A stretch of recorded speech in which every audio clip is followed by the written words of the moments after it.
നമസ്കാരം. ടോഷ്മാസ് കിച്ചൻ്റെ പുതിയൊരു എപ്പിസോഡിലേക്ക് എല്ലാവർക്കും സ്വാഗതം. ഞാനിന്ന് തയ്യാറാക്കി കാണിക്കുന്ന ഒരു ട്രഡീഷണൽ റെസിപ്പിയാണ്. ഇത് തയ്യാറാക്കാനായിട്ട് ഒരുമാതിരി എല്ലാവർക്കും തന്നെ അറിയായിരിക്കും. ഇനി ഇത് ഒരു ഫുൾ പ്രൂഫായിട്ടുള്ള റെസിപ്പിയാണ്. ഇത് ആർക്കെങ്കിലും അറിയില്ലെങ്കിൽ ഇതുപോലെ ചെയ്തു നോക്കിയാൽ മതി, തീർച്ചയായിട്ടും ശരിയാകും.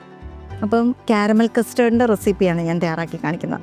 ഇത് തയ്യാറാക്കാനായിട്ട് ആകെ 2-3 ഇൻഗ്രീഡിയൻസ് മതി. നമുക്ക് ഇത് എന്തൊക്കെയാണെന്നും എങ്ങനെയാണ് തയ്യാറാക്കുന്നത് നമുക്ക് നോക്കാം. ഇതിനായിട്ട് നമുക്ക് വേണ്ടത് 1/4 കപ്പ് വീതം പഞ്ചസാര 2 പ്രാവശ്യം എടുത്തു വയ്ക്കണം. അതുപോലെ വാനില എസൻസ് വേണം നമുക്ക്, ഒരു 1/2 ടീസ്പൂൺ. 2 മുട്ട വേണം, 1 കപ്പ് പാല് വേണം. ഈ കാരമൽ കസ്റ്റേർഡ് തയ്യാറാക്കാനായിട്ട് ആദ്യം തന്നെ നമുക്ക് പഞ്ചസാര കരിക്കണം.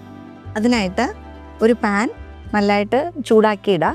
എന്നിട്ട് ഇതിലേക്ക് ഇത് 1/4 കപ്പ് പഞ്ചസാര എടുത്ത് വച്ചേക്കുന്നതാണ്. ഇത് ചേർത്ത് കൊടുക്കുക.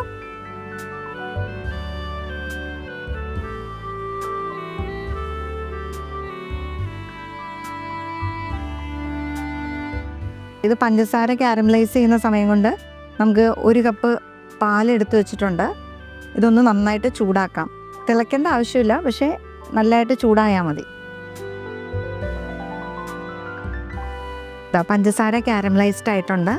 നമുക്കിനി ഇത് നമ്മൾ എടുത്തു വച്ചേക്കുന്ന ഈ ബൗളിലോട്ട് കുറച്ച് വീതം ചേർത്ത് കൊടുക്കാം.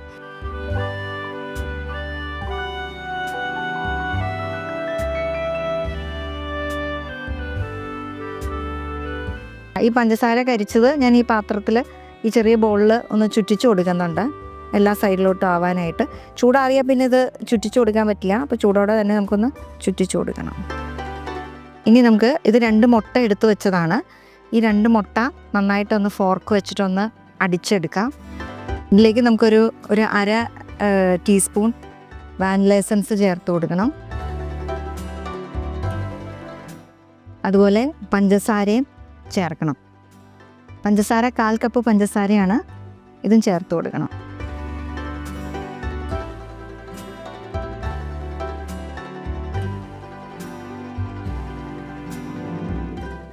ഇത് 1/2 ടീസ്പൂൺ വാനില എസൻസും 1/4 കപ്പ് പഞ്ചസാരയും അതുപോലെ തന്നെ 2 മുട്ടയാണ്.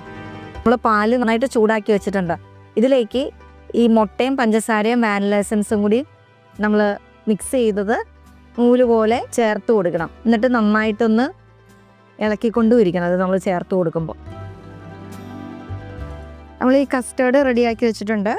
ഞാൻ കെറ്റിലിൽ നല്ല ചൂടുവെള്ളം റെഡിയാക്കിയിട്ടുണ്ട്. ഒരു പാത്രത്തിൽ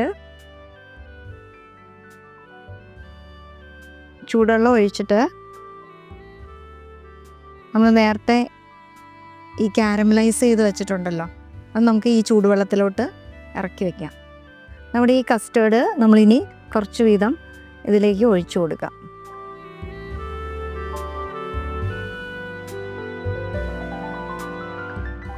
തിളച്ച് വെച്ച വെള്ളത്തിൽ നമ്മൾ ഇറക്കി വെച്ചേക്കുന്നത് ഞാൻ സ്റ്റൗവും കത്തിച്ചു കൊടുത്തിട്ടുണ്ട്. ഇനി ഈ തിളച്ച വെള്ളത്തിലിരുന്ന് ഇത് ഒരു 10 മിനിറ്റ് നന്നായിട്ട് വെന്ത് കിട്ടണം. മേള് അങ്ങനെ ഉറക്കേണ്ട ആവശ്യമില്ല. ഒരു ജിഗ്ലി ഇങ്ങനെ അനങ്ങുന്ന ഒരു പരുവത്തിൽ നമുക്ക് എടുക്കാം. ഇനി ഇത് കുറച്ച് സമയം നമുക്കൊന്ന് മൂടി വയ്ക്കാം. മൂടി വയ്ക്കുന്നതിന് കുഴപ്പമില്ല, പക്ഷെ ആവി വെള്ളം അതിൻ്റെ ഉള്ളിലോട്ട് വീഴാതെ നമ്മൾ ശ്രദ്ധിക്കണം. ഇതാ നമ്മൾ വെച്ചിട്ട് ഒരു ഏകദേശം 10 മിനിറ്റ് ആയിട്ടുണ്ട്. ഇത് വെന്തിട്ടുണ്ട്. നമുക്കിനി ഇത് എടുക്കാം.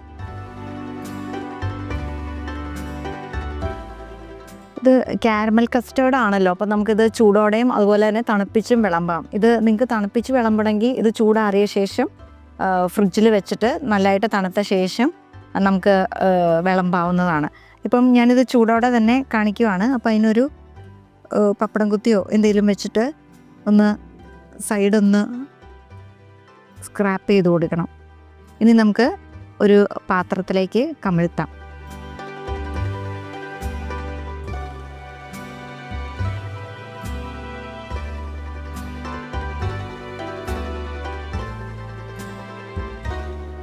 നമ്മളിന്ന് തയ്യാറാക്കിയത് കാരമൽ കസ്റ്റേർഡാണ്. ഇത് തയ്യാറാക്കാനായിട്ട് ഒട്ടുമിക്കവർക്കും അറിയായിരിക്കും.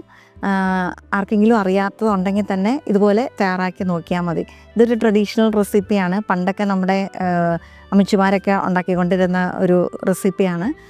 തീർച്ചയായിട്ടും വീടുകളിൽ ട്രൈ ചെയ്ത് നോക്കണം. ഇപ്പോഴും കാരമൽ കസ്റ്റേർഡിൻ്റെ ടേസ്റ്റ് ഇഷ്ടമുള്ള കുറച്ച് പേരെങ്കിലും കാണും. ഇപ്പോൾ നമ്മൾ വാനില എസൻസ് ആണ് ചേർത്തത്. നിങ്ങൾക്ക് വേണമെങ്കിൽ ജാതിക്കാപ്പൊടിയോ ഏലക്കാപ്പൊടിയോ ഒക്കെ ചേർക്കാം. അത് ഓരോരുത്തരുടെ ഇഷ്ടമനുസരിച്ച് നമുക്ക് അതിൻ്റെ ഫ്ലേവറിങ് ഒന്ന് മാറ്റിയെടുക്കാം. എന്തെങ്കിലും ചേർക്കണം, എന്താണെന്ന് വെച്ചാൽ നമ്മൾ മുട്ടയൊക്കെ ചേർക്കുന്നതുകൊണ്ട് മുട്ടയുടെ ടേസ്റ്റൊക്കെ വരാൻ സാധ്യതയുണ്ട്. അപ്പം അതുകൊണ്ട് നമ്മൾ വാനില എസൻസോ ജാതിക്കാപ്പൊടിയോ എന്തെങ്കിലും ചേർക്കണം. തീർച്ചയായിട്ടും ഈ റെസിപ്പി നിങ്ങൾ ട്രൈ ചെയ്ത് നോക്കണം. മറ്റൊരു നല്ല റെസിപ്പിയുമായി അടുത്ത എപ്പിസോഡിൽ നമുക്ക് വീണ്ടും കാണാം.